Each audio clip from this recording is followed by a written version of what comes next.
मनुष्य के जीवन में समय, परिस्थिति और स्थान बड़ी भूमिका अदा करते हैं। कई बार तो जो कुछ भी घटित होना होता है उसी के अनुरूप परिस्थितियां बनती चली जाती हैं।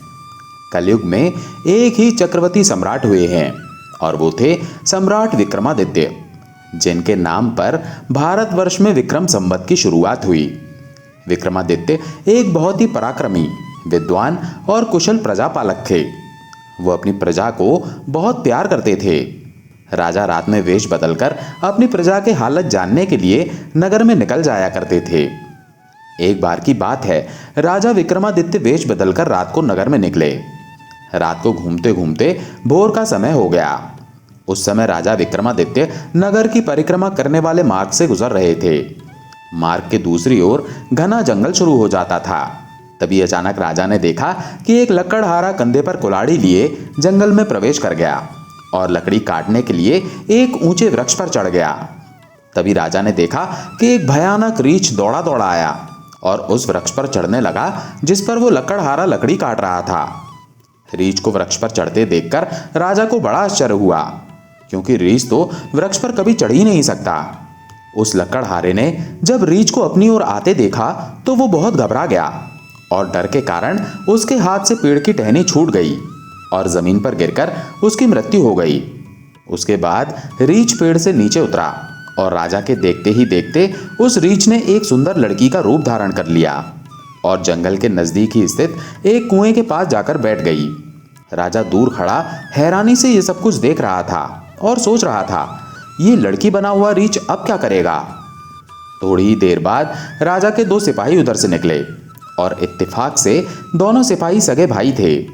छोटे भाई की नजर जब कुएं की मुंडेर पर बैठी उस सुंदर लड़की पर पड़ी तो वो बड़े भाई से बोला, देख भाई, कितनी सुंदर लड़की बैठी है। मेरा मन कर रहा है कि मैं इससे विवाह कर लूं। बड़े भाई ने कहा, बड़े भाई के होते हुए छोटा भाई विवाह कैसे कर सकता है। बड़ा होने के कारण पहल मेरी है, इसलिए इससे विवाह तो मैं ही करूंगा। तब छोटे भाई ने कहा, इसे पहले मैंने देखा है, इसलिए इससे विवाह तो मैं ही करूंगा। तब बड़ा भाई बोला कि हम तो व्यर्थ ही झगड़ रहे हैं, क्यों ना हम इस लड़की से ही पूछ लें। ये हम दोनों में से जिसे पसंद करेगी वही इस लड़की से विवाह कर लेगा। ये बात सोचकर दोनों भाई उस लड़की के पास पहुंचे। बड़े भाई ने लड़की से पूछा, हे सुंदरी, आप कौन हो और यहाँ इस जंगल में क्या कर रही हो। वो लड़की बोली, मैं पास के ही गांव में रहती हूँ और अपने पति की तलाश में निकली हूँ। लड़की की बात सुनकर छोटे भाई ने पूछा, तुम्हारा पति कहाँ है? तुम चाहो तो उसे ढूंढने में हम तुम्हारी मदद कर सकते हैं। तब वो लड़की बोली, अभी तो मैं कुंवारी हूँ और किसी योग्य वर की तलाश में निकली हूँ। तब छोटा भाई बोला, हम दोनों भाई भी अभी कुंवारे हैं, अगर तुम चाहो तो हम में से किसी एक से शादी कर सकती हो। लड़की ने कहा, मैं तुम दोनों में से उससे विवाह करूंगी जो अधिक बहादुर होगा। इतना सुनते ही दोनों भाई स्वयं को एक दूसरे से श्रेष्ठ सिद्ध करने के लिए आपस में लड़ाई करने लगे। लड़ते लड़ते दोनों भाइयों ने तलवारें निकाली और एक दूसरे के पेट में घुसेड़ दी। इस प्रकार तड़प तड़प कर दोनों भाइयों ने अपने प्राण त्याग दिए। ये देखकर वो लड़की जोर से हंसी और उठकर दूसरी दिशा की तरफ चल पड़ी।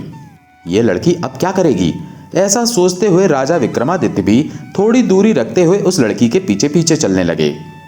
अब तक सुबह का समय भी हो गया था और सूर्य भी निकल आया था, परंतु राजा विक्रमादित्य एक रीछ के पेड़ पर चढ़ने और फिर एक सुंदर लड़की के रूप में बदलने की विचित्र घटना अपनी आंखों से देखकर अपने होश खो बैठे थे। उन्हें अपनी भूख, प्यास और राजपाट के विषय में कुछ भी ध्यान न रहा। राजा को ध्यान रहा तो केवल उस रहस्यमय सुंदर लड़की के विषय में जानने की जिज्ञासा। इसीलिए राजा सावधानी पूर्वक लड़की का पीछा करने लगे। लगभग 200 कदम आगे चलने के बाद राजा विक्रमादित्य की हैरानी की सीमा न रही, क्योंकि देखते ही देखते वो सुंदर लड़की अब एक लड़की नहीं रही, बल्कि एक जहरीले नाग का रूप धारण कर चुकी थी। वो जहरीला नाग अब बड़ी तेजी से आगे बढ़ने लगा। कुछ दूर आगे चलकर एक नदी बह रही थी। वो भयानक जहरीला नाग नदी किनारे पहुंचकर कुछ समय रुका और फिर राजा के देखते ही देखते नदी में कूद गया। नदी के बीचों बीच एक नाव चल रही थी जिसमें बहुत सारे लोग सवार थे। वो जहरीला नाग उस नाव की तरफ बढ़ने लगा। सम्राट विक्रमादित्य नदी के किनारे पर खड़े ये सब कुछ देख रहे थे। देखते ही देखते वो जहरीला नाग उस नाव में कूद गया। नाग पर नजर पड़ते ही नाव में भगदड़ मच गई और लोग अपनी जान बचाने के लिए नाव से बाहर पानी में कूद पड़े। उनमें से जो लोग तैरना जानते थे वो तो तैरकर नदी से बाहर चले गए और जो तैरना नहीं जानते थे वे सभी लोग पानी में डूबकर मर गए। थोड़ी देर बाद वो नाग नदी से बाहर निकला और नदी के किनारे किनारे आगे बढ़ने लगा। सम्राट विक्रमादित्य भी उसके पीछे पीछे चलने लगे। कुछ दूर जाकर राजा विक्रमादित्य एक बार फिर हैरान रह गए, क्योंकि उस नाग ने एक बार फिर अपना रूप बदल लिया। अब वो एक बूढ़े ब्राह्मण के रूप में था। विक्रमादित्य ने सोचा कि इस रहस्यमयी प्राणी के बारे में जानकारी लेने का ये अच्छा अवसर है, क्योंकि इस समय वो एक बूढ़े ब्राह्मण के रूप में है और मैं इसके बारे में आसानी से पूछ सकता हूं। ये सोचकर राजा विक्रमादित्य जल्दी से उस रहस्यमयी ब्राह्मण की ओर बढ़ने लगे। राजा विक्रमादित्य तेजी से चलते चलते एकदम उस ब्राह्मण के सामने पहुंच गए और उसे हाथ जोड़कर प्रणाम किया। बूढ़े ब्राह्मण ने भी हाथ उठाकर उनका प्रणाम स्वीकार किया। तब राजा विक्रमादित्य ने पूछा, आप कौन हैं? वो बोला, तुम्हें दिखाई नहीं देता, मैं ब्राह्मण हूं। राजा ने कहा, आप झूठ बोल रहे हो, आप ब्राह्मण तो नहीं हो। वो बोला, तो फिर तुम ही बता दो कि मैं कौन हूं। राजा बोला, तुम वो नहीं हो जो नजर आ रहे हो। वो बोला, मैं जो कुछ भी हूं, तुम्हें इससे क्या लेना देना? तुम अपने काम से काम रखो और जाओ यहां से। सम्राट विक्रमादित्य ने कहा, मैं सच्चाई जाने बिना आपका रास्ता नहीं छोड़ूंगा, आपको सच्चाई बतानी ही पड़ेगी। वो बोला, मैंने तुम्हें बताया तो है कि मैं एक ब्राह्मण हूं। राजा बोले, आप मुझसे झूठ नहीं बोल सकते। मैं आपका तब से पीछा कर रहा हूं जब आप रीछ बने हुए थे। उस समय आपने उस नौजवान लकड़हारे को मारा। फिर उसके बाद आप एक सुंदर लड़की बने और उन दोनों सिपाही भाइयों को एक दूसरे के हाथों मरवा दिया। फिर उसके बाद आपने एक जहरीले नाग का रूप धारण करके नदी में छलांग लगा दी और नदी पार कर रही नाव में घुस गए और आपकी दहशत के कारण नाव में सवार यात्रियों में भगदड़ मच गई और नाव पलट गई, जिसके कारण आधे यात्री नदी में डूबकर मर गए। और अब आपने बूढ़े ब्राह्मण का रूप धारण किया हुआ है। अब सीधी तरह से सच सच बता दो, आप कौन हो? वो बोला, यदि ना बताऊं तो? उसकी बात सुनकर राजा ने अपनी तलवार निकाल ली और बोले, तो फिर मरने के लिए तैयार हो जाओ। तुम नहीं जानते, ये राजा विक्रमादित्य की नगरी है और मैं राजा का वफादार नौकर हूं। उस धर्मात्मा राजा की नगरी में तुम इतने लोगों की जान लेकर जीवित बचकर नहीं जा सकते, इसलिए मरने से पहले जल्दी से बता दो कि तुम कौन हो। राजा विक्रमादित्य की धमकी को सुनकर वो बूढ़ा ब्राह्मण जोर जोर से हंसने लगा और बोला, मैं जानता हूं कि ये महाप्रतापी सम्राट विक्रमादित्य की राजधानी है और मैं ये भी जानता हूं कि तुम ही सम्राट विक्रमादित्य हो। फिर भी एक बात जान लो, तुम मुझे मार नहीं सकते, बल्कि एक दिन ऐसा आएगा कि मैं ही तुम्हें मरने के लिए विवश कर दूंगा। उसकी ये बात सुनकर राजा विक्रमादित्य सोचने लगे, जिसने इस वेश में भी मुझे पहचान लिया वो कोई छोटी मोटी हस्ती तो हो ही नहीं सकती।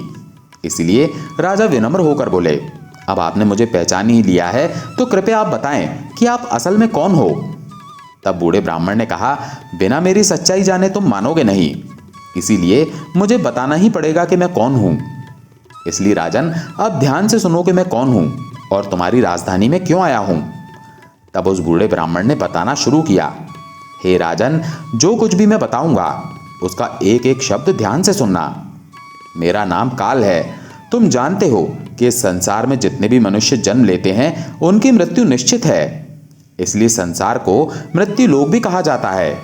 जब मनुष्य माता के गर्भ में आता है तो उसके पूर्ण अंग बनने के बाद आत्मा उसमें प्रवेश करती है, अर्थात वो सजीव हो उठता है। मनुष्य के जन्म के पहले ही उसकी मृत्यु का समय, जगह और हालात, मतलब मृत्यु किस प्रकार से होगी, ये भी विधाता की ओर से निश्चित कर दिया जाता है। राजन, तुम ये भी जानते हो कि दुनिया के हर मनुष्य के जन्म मरण का लेखा जोखा चित्रगुप्त के पास है। जब भी किसी मनुष्य की मृत्यु का समय आता है तो वो धर्मराज को सूचित करते हैं। तब धर्मराज मुझे अर्थात काल को आज्ञा देते हैं। तब मैं मृत्यु लोक अर्थात पृथ्वी लोक पर आता हूँ। मुझे पता होता है कि किस समय किस जगह पर और किस हालात में मृत्यु होगी। मैं उस मनुष्य को निश्चित समय पर उस निश्चित जगह पर लेकर जाता हूँ, अर्थात पहुँचा देता हूँ जहाँ पर उसकी मृत्यु लिखी होती है। मैं उस स्थान पर वैसी ही परिस्थितियाँ अर्थात हालात बना देता हूँ। उस लकड़हारे को मैंने नहीं मारा। राजा विक्रमादित्य बोले, तुम फिर झूठ बोल रहे हो। मैंने स्वयं अपनी आंखों से देखा है कि उस लकड़हारे की मृत्यु का कारण तुम ही थे। बूढ़े ब्राह्मण ने कहा, बेशक कारण मैं बना था, लेकिन सांसारिक लोग तो यही समझते हैं कि लकड़हारे की मृत्यु पेड़ से गिरकर पेड़ की टहनी टूटने के कारण हुई, और फिर मुझे तो मृत्युदेव धर्मराज के आदेश का पालन करना ही पड़ता है। उस लकड़हारे की मृत्यु पेड़ से गिरने के कारण लिखी गई थी, इसीलिए मैंने रीछ बनकर वैसी ही परिस्थितियां व हालात पैदा कर दिए। नहीं तो जरा सोचो, यदि असली रीछ होता तो क्या वो कभी पेड़ पर चढ़ पाता? परंतु वो तो मैं था और मेरे लिए कुछ भी मुश्किल नहीं है। अब अगर उन सिपाही भाइयों की बात करें तो उनको भी मैंने नहीं मारा। उन दोनों की मृत्यु एक दूसरे के हाथों लिखी हुई थी, इसीलिए मुझे लड़की बनकर वैसे हालात पैदा करने पड़े। और नाव में सवार कुछ लोगों की मृत्यु पानी में डूबने से लिखी थी, इसीलिए मुझे भयानक नाग का रूप धारण करना पड़ा। यह कहकर बूढ़ा ब्राह्मण बोला, राजन, मुझे लगता है कि अब तो आप अच्छी तरह से समझ गए होंगे कि मैं कौन हूं और आपकी नगरी में क्यों आया हूं, और यह भी समझ गए होंगे कि समय, स्थान और परिस्थिति की सांसारिक मनुष्य के जीवन में कितनी बड़ी भूमिका होती है। सम्राट विक्रमादित्य ने बूढ़े ब्राह्मण रूपी काल की बातें बड़े ध्यान से सुनी और गंभीर हो गए। काल कहने लगा, हे राजन, अब मैं चलता हूं। राजा विक्रमादित्य बोले, हे कालदेव, आपने मुझे बहुत अच्छी जानकारी दी है, जिसके लिए मैं आपका बहुत आभार व्यक्त करता हूं। कृपया जाने से पहले मेरे एक और प्रश्न का उत्तर देते जाइए। कालदेव बोले, पूछो राजन, क्या पूछना चाहते हो? जल्दी पूछो, मेरे पास इतना समय नहीं है। राजा विक्रमादित्य बोले, कृपया करके मुझे यह बताइए कि मेरी मृत्यु कब, किस स्थान पर और किस प्रकार से होगी? कालदेव ने कहा, हे राजन, ये मैं आपको जरूर बता सकता हूं कि आपकी मृत्यु कहां और किस प्रकार से होगी, परंतु ये नहीं बता सकता कि आपकी मृत्यु कब होगी। राजा विक्रमादित्य बोले, कालदेव, मृत्यु का समय बताने में आपको क्या आपत्ति है? कालदेव ने कहा, राजन, यदि मैंने पहले ही आपको मृत्यु का समय बता दिया तो आप इसी क्षण से चिंता में डूब जाएंगे, और चिंता चिता के समान होती है। अभी तो आपको अपने शासन काल में बहुत से अच्छे कार्य करने हैं। राजा विक्रमादित्य ने कहा, चलो समय ना सही, ये तो बता दो कि मेरी मृत्यु कहां और कैसे होगी। कालदेव ने कहा, राजन, तुम्हारी मृत्यु तुम्हारे ही महल में सीढ़ियों से पांव फिसलकर गिरने के कारण से होगी। ये बात सम्राट विक्रमादित्य को बताकर बूढ़ा ब्राह्मण रूपी काल जल्दी से एक दिशा की ओर चल पड़ा और कुछ दूर जाकर गायब हो गया। इस वक्त तक सूर्य नारायण भगवान भी पूर्ण रूप से अस्त हो चुके थे। चारों तरफ अंधेरा हो गया था। राजा विक्रमादित्य अब तक शारीरिक और मानसिक रूप से बहुत थक चुके थे, इसलिए मन में गहरी सोच लिए हुए तेज कदमों से अपने महल की तरफ चल दिए। मित्रों, आगे चलकर सचमुच ऐसा ही हुआ। राजा विक्रमादित्य की मृत्यु महल की सीढ़ियों से फिसलकर गिरने से ही हुई थी। दोस्तों, अगर आपको ये कहानी अच्छी लगी हो तो कृपया लाइक, कमेंट और शेयर जरूर करें। धन्यवाद।